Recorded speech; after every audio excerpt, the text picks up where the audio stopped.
चलो भाई देखो अपने। हजारों फिल्मों में सुहागरात का सीन होता है, लेकिन पाक रस्म हलाला का सीन क्यों नहीं होता है, पूछता है भारत। वो लोग भी अपने आप को मर्द बोल रहे हैं जो मुसलमानों के डर से चोर पार्टी को वोट देते हैं। बेटा ऐसे मर्द नहीं हिजड़ा कहते हैं। अरे मैडम, आपको कैसे पता चला कि बीजेपी के सपोर्टर हिजड़ा होते हैं? सबसे पहलवाने गई थी क्या? मनोहर लाल धाकड़ का नाम सुना है? 6 इंच का पूरा है, मेरे पास भी 6 इंच का है। आइए, फुल मजा मिलेगा। मजा मजहब में मिलता है, इसीलिए मजहबी होते हैं।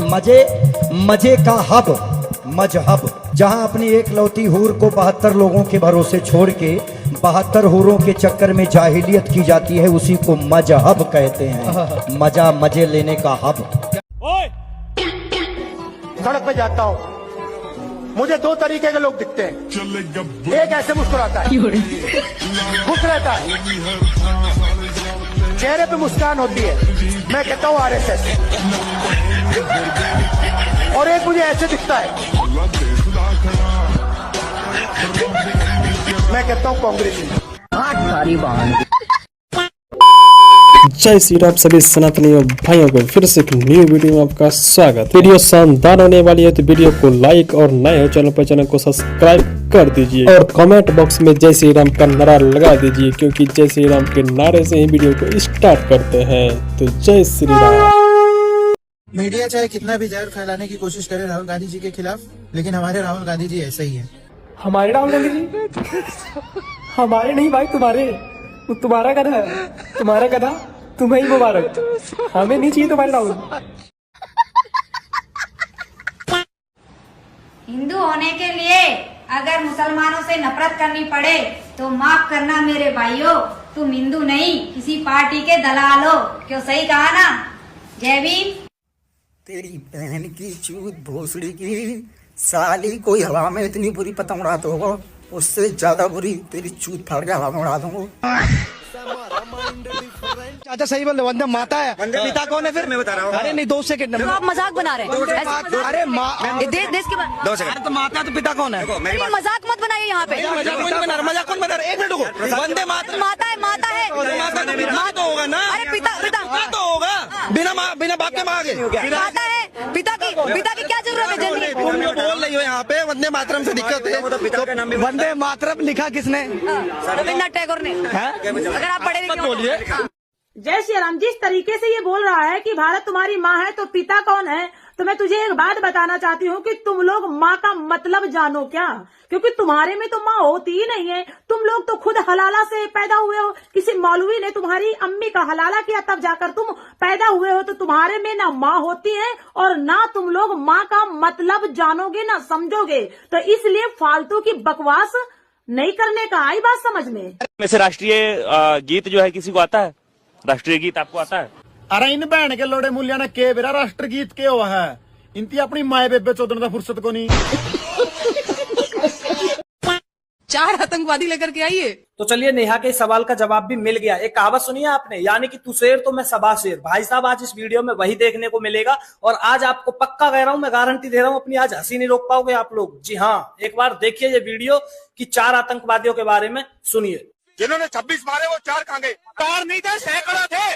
कोई कश्मीरी थे जो अपने घर के गद्दार थे, जिन्होंने नीचे टैंक बना रखे थे, उधर छुपाया, उन्होंने ही भैया भगाया। तो वो है कहाँ? तुम्हारी गांड में। गांड में 4 चोरी आ सकते हैं, मेरी एक आ जाएगा। तो एक आतंकवादी तो मिल गया है, यानी कि जो सवाल पूछता है उसी के पास आतंकवादी मिल जाता है। यानी कि इसके पास तो एक आतंकवादी मिल गया है, इसने बता दिया है कि इसने कहाँ छुपा के रखा है।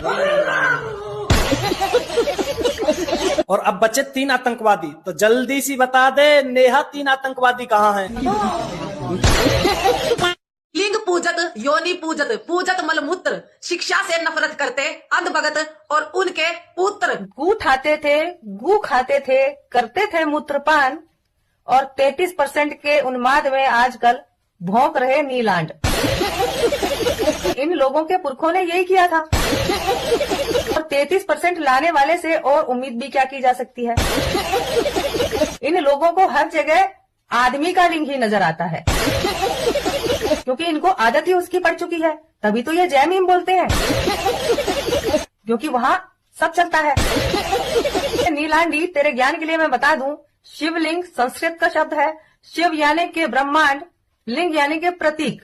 शिवलिंग ब्रह्मांड का प्रतीक है, कोई बॉडी पार्ट नहीं है। खैर, तुम जैसे मंदबुद्धि और 33% पे जिंदगी जीने वालों को यह समझ नहीं आएगा। और योनि में तू भी आती है, पशु पक्षी भी आते हैं, जानवर भी आते हैं, पेड़ भी आते हैं, सब कुछ योनियां हैं और हम इन सब की पूजा करते हैं। तुम्हारे लिए तो एक ही लिंग है, आदमी का लिंग, क्योंकि तुम लोगों ने देखा ही वो है। एक आदमी ने पान खा के थूका ही था कि इतने में पीछे से दौड़ा दौड़ा अंधभक्त आया और उसे चाट गया। पूछने पे बोला कि ये भगवा रंग पे हमारा अधिकार है, इसका यूं अपमान नहीं होने देंगे। तो सुन नीली कबूतरी की औलाद, किसी ने पान खा करके थूक दिया, ये बात सिर्फ तुमको पता थी क्योंकि कलावा हाथ में तुमने भी बांध रखा है।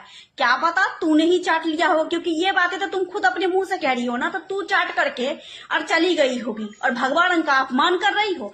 माथे पे तिलक लगा करके भगवा रंग का अपमान करती हो। शर्म नहीं आती है तुम जैसे बेशर्मों को?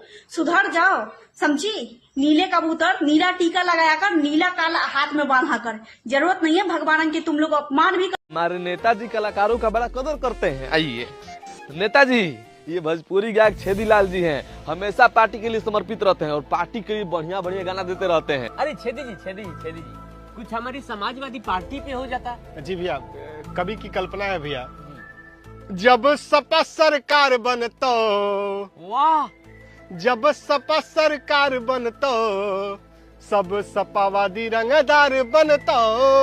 चलो भाई देखो अब मैं क्या करता हूँ। ये मार मारो का खोपड़ी तोड़ साले का, मार।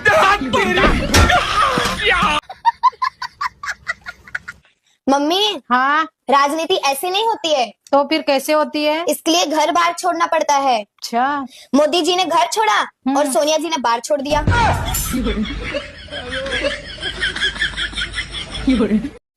तो वंदे मातरम नहीं बोलना है, ये देश का संविधान उनको ये आजादी देता है।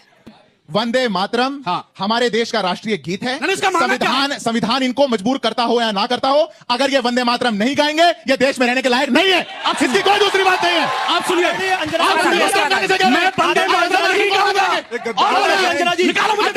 किसकी हिम्मत है? नहीं गाऊंगा। तेवर देख लो,